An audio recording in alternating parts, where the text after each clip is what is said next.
వచ్చి 3 రోజులవుతున్నా అన్న శేఖర్కిగాని వదిన పద్మజకిగాని తనెందుకొచ్చింది ఒక్క మాటకూడా చెప్పలేదు అనూజ. తనకి పెళ్ళై 3 ఏళ్లయింది. భర్తతో కాకుండా ఇలా సడన్గా ఒక్కతే రావడం ఇదే మొదటిసారి. 4గో రోజు ఇక ఆగలేక, అనూ,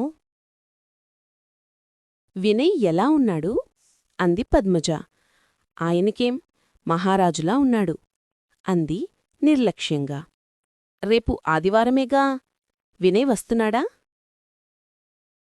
వస్తాడో రాడో నాకు తెలియదు వదినా. ఫోన్ చేసి కనుక్కోవచ్చుగా.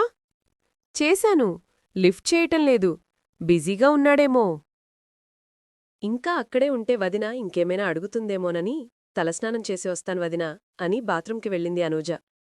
పిల్లి కళ్ళు మూసుకుంటే పగలు చీకటి అవుతుందా? సమస్య ఏమిటో చెప్పకుండా తనలోనే దాచుకుంటే పరిష్కారం ఎలా దొరుకుతుంది? వాళ్ల అన్నకి కాని తనకి కాని చెప్పకుండా సమస్య నుండి పారిపోదామనుకోవటం పిరికితనం కాదా?